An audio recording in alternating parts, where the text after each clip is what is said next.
Imaginez un instant pouvoir diriger votre esprit comme un chef d'orchestre dirige sa symphonie, où chaque pensée obéit à votre volonté et où la dispersion mentale devient un lointain souvenir.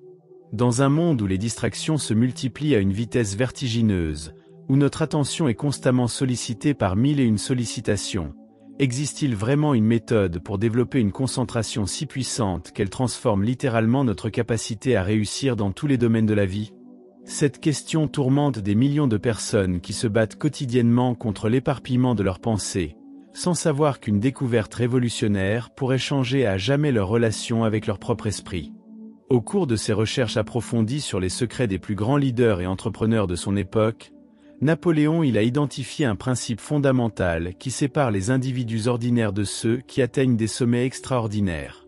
Cette découverte ne relève ni du hasard ni de la chance, mais d'une compréhension profonde du fonctionnement de l'esprit humain et de sa capacité à se focaliser avec une intensité remarquable.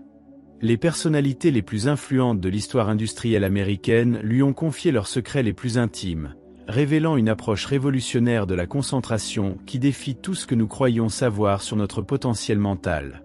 Pensez-vous que votre esprit vagabonde constamment parce que c'est dans sa nature? Ou existe-t-il une méthode précise pour le discipliner et le diriger vers vos objectifs les plus ambitieux? La réponse à cette question pourrait bien transformer votre vie de manière si radicale que vous vous demanderez comment vous avez pu fonctionner autrement pendant toutes ces années. Car ce que vous allez découvrir aujourd'hui ne se contente pas d'améliorer votre concentration. Cela révolutionne votre façon de penser, d'agir et de créer votre réalité. L'astuce que nous allons explorer ensemble possède une particularité troublante. Plus vous l'appliquez, plus elle se renforce, créant un cercle vertueux qui amplifie exponentiellement votre capacité à vous concentrer sur ce qui compte vraiment. Cette méthode n'exige ni équipement spécialisé ni compétences particulières, mais elle demande quelque chose de bien plus précieux, votre engagement total envers votre propre transformation. Êtes-vous prêt à découvrir comment transformer votre esprit dispersé en une force de concentration illimitée qui vous propulsera vers vos rêves les plus audacieux? Préparez-vous à plonger dans les profondeurs d'une sagesse qui a façonné les destins de géants industriels et qui s'apprête maintenant à révéler ses secrets les plus gardés. Cette révélation pourrait bien être le tournant décisif que vous attendiez, celui qui sépare définitivement votre ancienne vie de dispersion mentale de votre nouvelle existence de focus absolu et de réussite extraordinaire. Dans les couloirs feutrés des plus grandes entreprises américaines du début du XXe siècle, une observation troublante revenait sans cesse dans les témoignages recueillis par Napoléon Hill. Les hommes qui avaient bâti des empires financiers colossaux partageaient tous une caractéristique commune qui les distinguait radicalement de leurs contemporains: leur capacité à maintenir leur attention sur un objectif unique avec une intensité qui frôlait l'obsession. Cette focalisation n'était pas le fruit du hasard ou d'un don naturel, mais résultait d'une technique précise qu'ils avaient développée et perfectionnée au fil de leurs expériences. Andrew Carnegie, l'un des hommes les plus riches de son époque, révéla à Napoléon Hill que son succès reposait sur un principe qu'il appelait la concentration dirigée de la pensée. Cette méthode consistait à canaliser toute son énergie mentale vers un objectif spécifique, excluant impitoyablement toute distraction ou pensée parasite qui pourrait diluer cette force. Carnegie expliquait que la plupart des gens échouent non pas par manque de capacité, mais parce qu'ils dispersent leurs efforts mentaux dans trop de directions simultanément, créant ainsi une force insuffisante pour percer les obstacles qui se dressent sur leur chemin. L'industriel comparait l'esprit humain à un système de lentilles optiques. Lorsque les rayons du soleil traversent une simple loupe, ils peuvent enflammer du papier en quelques secondes, alors que ces mêmes rayons, dispersés naturellement, ne produisent qu'une chaleur imperceptible. Cette métaphore révèle la puissance phénoménale qui sommeille dans notre capacité de concentration, à condition de savoir comment la diriger avec précision vers nos objectifs les plus importants. Mais cette révélation soulève une question fondamentale. Pourquoi la majorité des individus n'arrivent-ils pas à appliquer naturellement ce principe pourtant si logique? La réponse réside dans la nature même de notre fonctionnement mental moderne, constamment sollicité par des stimuli externes qui fragmentent notre attention et nous empêchent de développer cette force de concentration extraordinaire. Notre époque, plus que toute autre, exige une maîtrise consciente de cette capacité si nous voulons échapper à la médiocrité qui guette ceux qui laissent leur esprit vagabonder sans direction. Henry Ford lui-même confia à Napoléon Hill que sa révolution industrielle était née d'une période de concentration intense, où il avait focalisé toute son énergie mentale sur la conception d'un système de production révolutionnaire.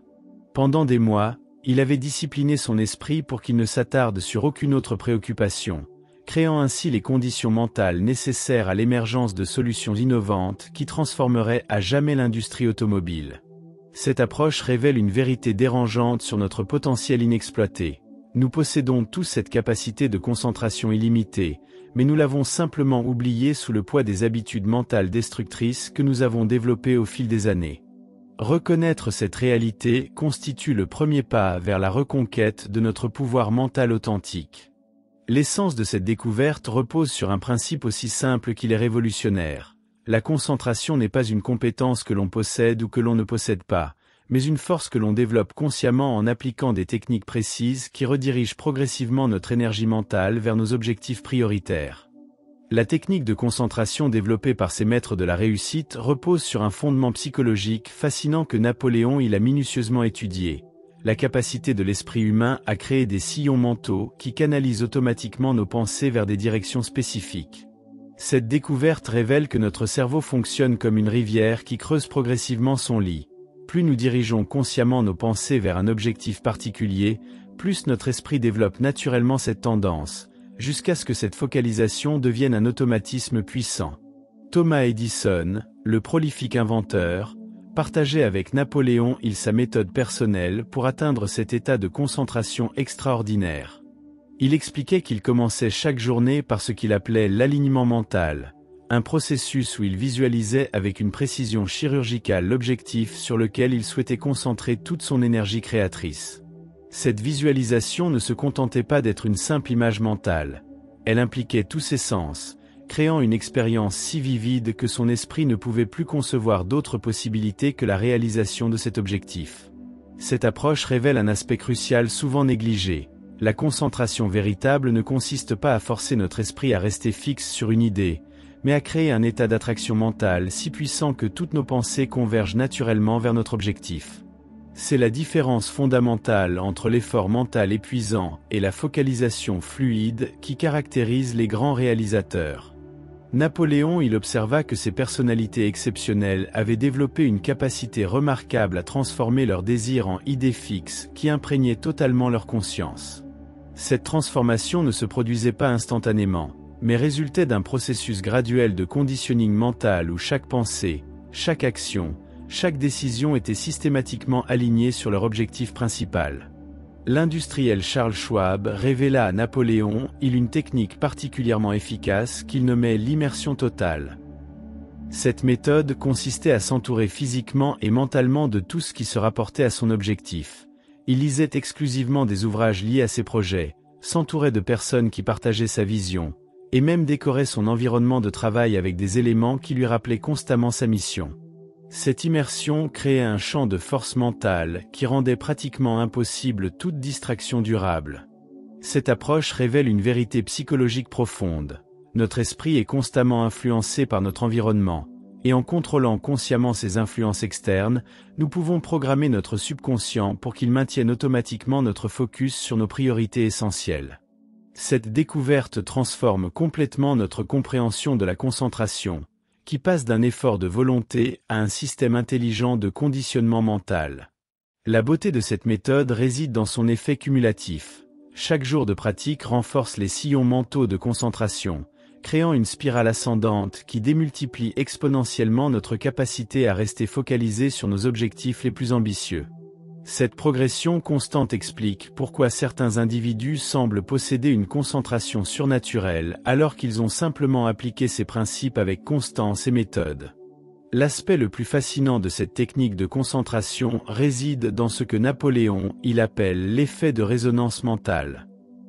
Lorsque nous maintenons notre attention sur un objectif spécifique avec suffisamment d'intensité et de régularité, notre esprit commence à percevoir des opportunités, des ressources et des solutions qui étaient pourtant présentes depuis longtemps dans notre environnement mais que nous n'arrivions pas à remarquer auparavant. Cette transformation perceptuelle s'explique par le fait que notre cerveau filtre constamment les informations selon nos préoccupations dominantes. John D. Rockefeller confie à Napoléon Hill que sa fortune colossale était née de cette capacité à voir des possibilités que ses concurrents ne percevaient pas, simplement parce que son esprit était totalement focalisé sur la découverte d'opportunités dans le secteur pétrolier. Cette concentration intense avait littéralement reprogrammé sa perception de la réalité, transformant son cerveau en un détecteur ultrasensible de tout ce qui pouvait contribuer à la réalisation de ses objectifs financiers. Cette révélation bouleverse notre compréhension traditionnelle de la chance et du hasard. Les opportunités exceptionnelles ne sont pas distribuées aléatoirement dans l'univers. Elles existent en permanence autour de nous, mais seuls ceux qui ont développé une concentration suffisamment puissante peuvent les identifier et les saisir avant les autres. C'est pourquoi les individus concentrés semblent attirer miraculeusement les circonstances favorables, alors qu'ils ont simplement développé leur capacité à les reconnaître. Napoléon Hill découvrit également que cette focalisation intense produit un phénomène qu'il nomme l'intelligence amplifiée. Lorsque notre esprit se concentre exclusivement sur un problème ou un objectif spécifique, il mobilise des ressources cognitives habituellement dispersées, créant une synergie intellectuelle qui démultiplie notre capacité de résolution et d'innovation. Cette amplification explique pourquoi les moments de concentration profonde génèrent souvent des intuitions géniales qui semblent surgir de nulle part. L'entrepreneur Marshall Field révéla à Napoléon Hill sa méthode pour entrer dans cet état d'intelligence amplifiée. Il s'isolait quotidiennement pendant 1 heure dans un environnement totalement silencieux, dirigeant consciemment toute son attention sur la question la plus importante de sa stratégie commerciale. Durant cette période, il interdisait à son esprit de s'évader vers d'autres préoccupations, créant ainsi les conditions optimales pour l'émergence de solutions créatives. Cette pratique révèle un principe fondamental souvent ignoré. La qualité de nos solutions dépend directement de la qualité de notre concentration. Un esprit dispersé ne peut produire que des idées superficielles, tandis qu'un esprit totalement focalisé accède à des niveaux de créativité et d'innovation qui transforment littéralement notre capacité à surmonter les obstacles et à atteindre nos objectifs les plus ambitieux. L'effet le plus remarquable de cette concentration dirigée est sa capacité à créer ce que Napoléon Hill appelle l'effet d'aimantation. Plus nous concentrons notre énergie mentale sur un objectif spécifique, plus nous attirons naturellement les personnes, les ressources et les circonstances nécessaires à sa réalisation, comme si notre focus intense créait un champ magnétique invisible qui organise notre réalité autour de nos intentions les plus profondes. La dimension la plus profonde de cette technique de concentration révélée par Napoléon Hill concerne ce qu'il nomme l'alchimie mentale de la transformation. Lorsque nous maintenons une focalisation intense et soutenue sur un objectif spécifique, notre esprit ne se contente pas de chercher des solutions externes. Il commence littéralement à se restructurer pour s'adapter aux exigences de cet objectif, développant de nouvelles capacités et compétences qui semblaient jusqu'alors hors de notre portée. Cette transformation ne relève pas de la simple acquisition de connaissances, mais d'une métamorphose profonde de notre structure mentale qui nous permet d'aborder les défis avec une perspective radicalement différente. W.K. Kellogg, le magnate des céréales, expliqua à Napoléon Hill comment sa concentration obsessionnelle sur l'innovation alimentaire avait graduellement transformé son esprit en une véritable machine à générer des idées révolutionnaires dans son domaine, lui permettant de percevoir des possibilités que même les experts du secteur n'arrivaient pas à envisager. Cette alchimie mentale s'appuie sur un principe neurologique fascinant. Notre cerveau possède une plasticité remarquable qui lui permet de se reconfigurer en fonction de nos activités mentales dominantes. Lorsque nous concentrons régulièrement notre attention sur un domaine spécifique, nous renforçons littéralement les circuits neuronaux associés à ce domaine, créant progressivement une expertise qui dépasse largement ce que nous aurions pu imaginer possible. Napoléon Hill observa que cette transformation s'accompagne d'un phénomène qu'il appelle l'intuition dirigée. Après des mois de concentration intense sur un objectif particulier, ces grands entrepreneurs développaient une capacité presque mystique à prendre les bonnes décisions dans leur domaine d'expertise, comme si leur subconscient avait accès à des informations qui échappaient à leur conscience rationnelle. Cette intuition développée ne résulte pas d'un don surnaturel, mais de l'accumulation d'innombrables observations et analyses subconscientes que leur esprit focalisé avait absorbées et synthétisées au fil du temps. Leur concentration soutenue avait créé une base de données mentales si riche et si précise que leur intuition surpassait souvent les analyses les plus sophistiquées de leurs consultants et experts. L'aspect le plus extraordinaire de cette alchimie mentale réside dans sa capacité à transcender les limitations que nous nous imposons habituellement. Lorsque notre concentration atteint une intensité suffisante, notre esprit cesse de chercher des excuses pour expliquer pourquoi nos objectifs seraient impossibles à atteindre, et commence à identifier systématiquement les moyens de les réaliser, peu importe leur apparente complexité. Cette transformation de notre dialogue intérieur constitue peut-être l'aspect le plus puissant de la technique développée par ces maîtres de la réussite. Au lieu de gaspiller leur énergie mentale à douter de leurs capacités, ils avaient programmé leur esprit pour qu'ils ne considèrent que les solutions possibles, créant ainsi un état mental d'optimisme créatif qui démultipliait leur capacité à surmonter tous les obstacles. L'application pratique de cette technique de concentration révèle des subtilités que Napoléon a méthodiquement codifiées après des années d'observation des plus grands réalisateurs de son époque. La première étape cruciale consiste à identifier avec une précision chirurgicale l'objectif unique qui méritera notre attention totale. Cette sélection ne peut pas être effectuée à la légère. Elle doit correspondre à notre désir le plus profond et le plus authentique, car seule une motivation véritablement intense peut soutenir le niveau de concentration nécessaire à cette transformation.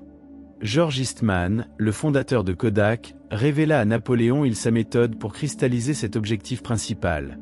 Il passait des semaines à examiner toutes ses ambitions et aspirations, les écrivait minutieusement, puis les confrontait à ses valeurs les plus profondes jusqu'à identifier celles qui généraient en lui la plus forte résonance émotionnelle. Cette émotion intense devient le carburant qui alimente la concentration soutenue nécessaire à la réalisation de projets extraordinaires. Une fois cet objectif clairement défini, la technique exige la création de ce que Napoléon nomme l'environnement de focalisation totale. Cette étape implique l'élimination systématique de toutes les distractions qui pourraient détourner notre attention de notre priorité absolue. Les grands entrepreneurs étudiés avaient développé des rituels quotidiens rigoureux qui protégeaient jalousement leur période de concentration intense contre toute intrusion extérieure. La troisième phase consiste à développer ce que ces maîtres appelaient la discipline de la pensée unique. Cette pratique exige un entraînement mental quotidien, où nous apprenons progressivement à ramener notre attention vers notre objectif principal chaque fois qu'elle tend à s'égarer vers des préoccupations secondaires. Cette discipline ne se développe pas instantanément, mais résulte d'un processus graduel de reconditionnement mental qui renforce notre capacité de concentration jour après jour. Napoléon découvrit que la quatrième étape implique l'activation de ce qu'il nomme la visualisation créatrice intensive. Cette technique va bien au-delà de la simple imagination. Elle consiste à créer des expériences mentales si vivides et si détaillées que notre subconscient commence à les considérer comme des réalités à actualiser. Les entrepreneurs les plus prospères passaient quotidiennement du temps à vivre mentalement leurs objectifs comme s'ils étaient déjà accomplis, programmant ainsi leur esprit pour identifier et créer les conditions nécessaires à leur manifestation. La cinquième phase révèle l'importance de ce que Napoléon appelle l'action concentrée. La visualisation seule ne suffit pas. Elle doit être accompagnée d'actions concrètes parfaitement alignées sur notre objectif principal. Chaque décision, chaque geste, chaque choix quotidien doit être évalué à l'aune de sa contribution à la réalisation de notre mission centrale, créant ainsi une cohérence totale entre nos pensées et nos comportements. Cette cohérence génère un momentum psychologique extraordinaire qui transforme progressivement notre réalité externe pour qu'elle s'aligne sur notre vision intérieure. La concentration devient alors bien plus qu'une simple technique mentale. Elle devient un mode de vie qui réorganise complètement notre existence autour de nos priorités les plus élevées. L'un des aspects les plus révolutionnaires de cette approche développée par Napoléon, concerne la gestion de ce qu'il nomme les résistances intérieures à la concentration. Même les entrepreneurs les plus déterminés font face à des moments où leur esprit semble se rebeller contre cette focalisation intense, générant des doutes, des peurs ou des distractions qui menacent de compromettre leur progression. La maîtrise de ces résistances constitue la différence fondamentale entre ceux qui abandonnent et ceux qui atteignent des sommets extraordinaires. Charles M. Schwab confie à Napoléon une technique particulièrement efficace pour surmonter ces moments de résistance mentale. Au lieu de lutter contre ses pensées parasites, il les utilisait comme des signaux d'alarme qui lui indiquaient que son niveau de concentration devait être intensifié. Cette approche paradoxale transforme les obstacles mentaux en opportunités de renforcement de notre capacité de focalisation. Cette stratégie révèle une compréhension profonde du fonctionnement psychologique. Plus nous résistons à nos résistances intérieures, plus nous leur donnons de pouvoir sur notre esprit. En revanche, lorsque nous les accueillons comme des informations utiles sur notre état mental, nous conservons notre position de contrôle et pouvons rediriger consciemment notre attention vers notre objectif principal. Napoléon, il observa également que ses maîtres de la concentration avaient développé ce qu'il appelle la technique de l'ancrage émotionnel. Cette méthode consiste à associer notre objectif principal à des émotions si puissantes et si positives que le simple fait de penser à cet objectif génère automatiquement un état d'enthousiasme et de motivation qui balaie instantanément toute forme de résistance ou de distraction. L'efficacité de cette technique repose sur un principe psychologique fondamental. Nos émotions dirigent notre attention bien plus efficacement que notre volonté consciente. En programmant notre système émotionnel pour qu'il ressente un plaisir intense chaque fois que nous nous concentrons sur notre objectif, nous créons un mécanisme automatique qui maintient naturellement notre focus sans effort de volonté épuisant. Cette découverte explique pourquoi certaines personnes semblent posséder une concentration naturelle. Elles ont inconsciemment associé leurs objectifs à des émotions si positives que se concentrer devient un plaisir plutôt qu'une corvée. Cette association peut être développée consciemment en utilisant des techniques de conditionnement émotionnel que Napoléon a codifiées à partir de ses observations. La 7e et dernière phase de cette maîtrise concerne ce que Napoléon nomme l'expansion de la concentration. Une fois que nous avons développé une capacité de focalisation intense sur un objectif spécifique, cette force peut être progressivement étendue à d'autres domaines de notre existence, créant ainsi une maîtrise mentale globale qui transforme tous les aspects de notre performance et de notre réalisation personnelle. La culmination de cette technique de concentration révélée par Napoléon, réside dans ce qu'il appelle l'état de flow directionnel permanent. Cet état représente l'aboutissement ultime de la maîtrise mentale. Notre concentration devient si naturelle et si puissante qu'elle ne nécessite plus d'efforts conscients pour se maintenir. Notre esprit entre automatiquement dans un état de focalisation intense dès que nous nous trouvons face à une tâche liée à notre objectif principal. Cette transformation marque le passage de la concentration forcée à la concentration fluide, où notre attention se dirige naturellement vers nos priorités essentielles avec la même automaticité que notre respiration. Les entrepreneurs qui avaient atteint ce niveau de maîtrise décrivaient à Napoléon une sensation de parfaite harmonie entre leurs désirs profonds et leurs actions quotidiennes, comme si toute leur existence s'était organisée autour de leur mission centrale. L'atteinte de cet état révèle également un phénomène remarquable que Napoléon nomme l'intelligence collective activée. Lorsque notre concentration atteint cette intensité, nous commençons à accéder à des ressources mentales qui semblent dépasser nos capacités individuelles, comme si notre focus intense nous connectait à une forme d'intelligence supérieure qui guide nos décisions et nos innovations avec une précision troublante. Cette connexion ne relève pas du mysticisme, mais résulte de l'activation de capacités cognitives habituellement dormantes que notre concentration exceptionnelle réveille et coordonne. Notre cerveau, totalement focalisé sur un objectif spécifique, mobilise toutes ses ressources dans une synergie qui démultiplie exponentiellement notre capacité de résolution et de création.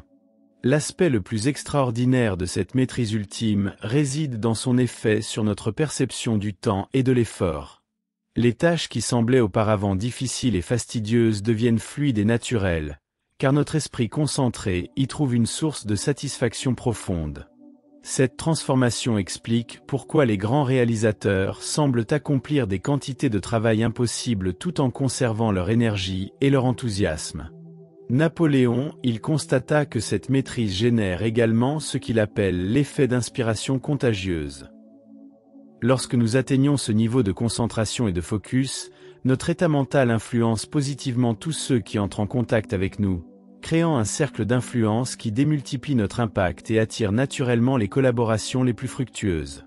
Cette contagion positive ne résulte pas d'une manipulation consciente, mais de l'authenticité et de la puissance qui émanent naturellement d'un esprit totalement aligné sur sa mission.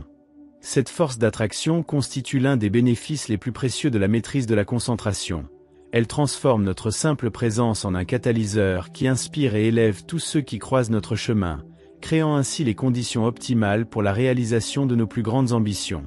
L'exploration de cette technique révolutionnaire de concentration nous amène à une prise de conscience troublante. Nous vivons la plupart du temps en utilisant à peine une fraction de notre potentiel mental authentique. Comme un orchestre où chaque musicien jouerait une mélodie différente, notre esprit disperse ses énergies dans 1000 directions simultanées, créant une cacophonie mentale qui nous éloigne inexorablement de nos rêves les plus profonds. La maîtrise de la concentration dirigée transforme cette cacophonie en symphonie, où chaque pensée, chaque émotion, chaque action converge vers la création de notre chef-d'œuvre personnel. Cette révélation nous confronte à une responsabilité à la fois exaltante et intimidante. Nous possédons tous, dès maintenant, les clés pour transformer radicalement notre existence. Les techniques développées par ces géants industriels et codifiées par Napoléon, ils ne constituent pas des secrets réservés à une élite, mais des outils universels que chacun peut s'approprier et appliquer dans sa propre vie. La seule question qui demeure est celle de notre engagement envers notre propre grandeur.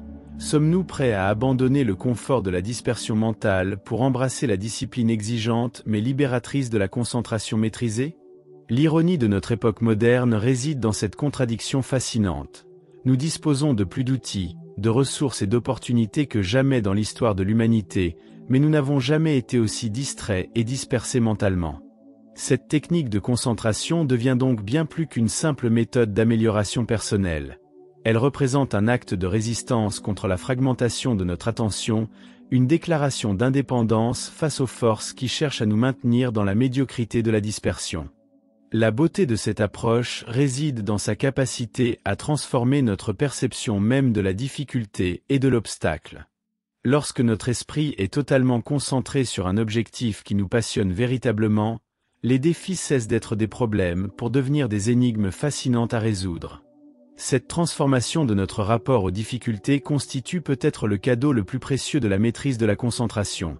Elle nous permet de vivre nos ambitions les plus audacieuses non comme des fardeaux écrasantes, mais comme des aventures exaltantes qui révèlent progressivement notre véritable potentiel. Alors que nous refermons ce chapitre de découverte, une question résonne avec une urgence particulière. Dans une société qui progresse à une vitesse vertigineuse, où les opportunités se créent et disparaissent en quelques instants, pouvons-nous vraiment nous permettre de continuer à naviguer avec un esprit dispersé ? Votre concentration pourrait bien être l'arme secrète qui vous propulsera vers un futur que vous n'osez même pas encore imaginer. Si cette exploration a éveillé en vous ne serait-ce qu'une étincelle de curiosité pour votre propre potentiel inexploité, alors partagez cette découverte avec ceux qui vous entourent, car un esprit concentré attire naturellement d'autres esprits concentrés, créant ainsi une communauté de réalisateurs qui transformeront ensemble le monde de demain. Abonnez-vous pour continuer cette fascinante exploration des secrets de la réussite extraordinaire, et dites-nous en commentaire, quel sera votre premier objectif pour expérimenter cette puissance de concentration illimitée ?